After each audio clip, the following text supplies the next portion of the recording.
aka Human Rights Initiative urwari umuri Bushenyi bashobora ku obuceka 50 arigana neberi emishango yo bushuma. We have registered 340 cases of theft. 342 out of 683, meaning that theft takes 50% of all cases we have handled at police. We normally, when we are going to be taking over some diets, the police,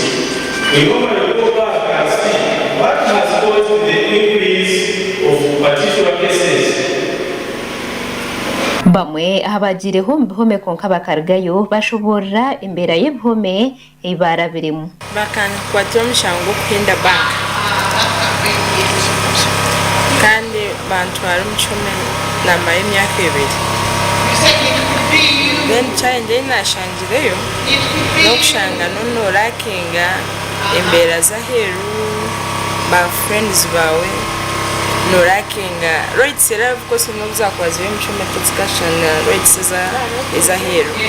wine freedom zawe rights is back cutting off batoka funa freedom ngo kwata smokeji toka funa bajenyi bawe ndi munonga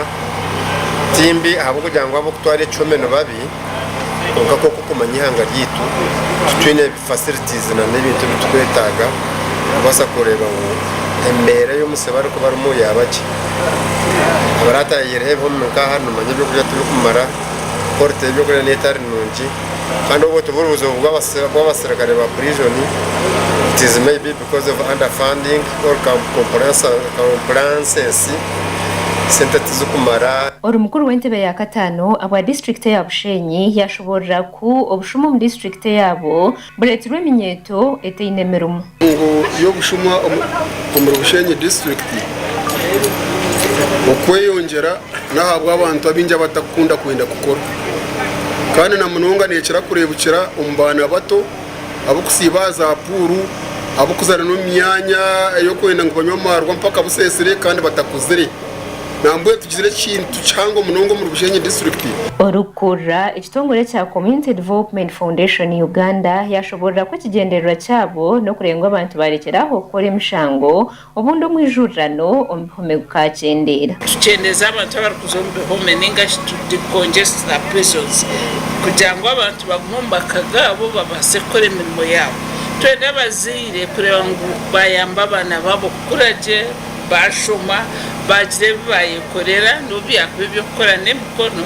kugira ngo babase kwebeyisaho umwanya bwo kuzo mu group simbi bakakora emishango bakazombeho mweno go no mu gwabazi twena naba LC kuyamba kugira ngo barebe ngo nshonga ubundi twashu not shonga tukebere kikutegarisa police ochongo tuche obunatungana nawe babase kubibasizaho LC bitaza police ne ogu yagumza muyaye hanangereza abebembezi kwatanisiza hamwe n'abebembezi b'amadini kureba ngo barwanisa emishango ombyanga byona abantu bona bo mu community abamadini ba elders bona ba leaders abantu bakwatanise kugira ngo tumanye ngo umuntu okuzo mu chome buri omwe muri twe nabasakora umushango nitubasa kwikaho turebe ngo twabasa kwataje abantu abarujiro mu chome tubayambe kusetoringa bakagumomba kagabo batini ubwo yetabwamu abana b'amashomero abasirikare baroya bakuru b'amadini abebembezi ku rw'umu government hamwe n'abantu bingi kandi ababasha bo kurenga bakwatanisiza hamwe kubasakurwanisa emishango gashakwa Glorious Rukundo aba Sky TV agenshi bo abashomesa hamwe n'abazire bashobora kwegendesereza umutindo gwo byo kuriye bakwereza abana babo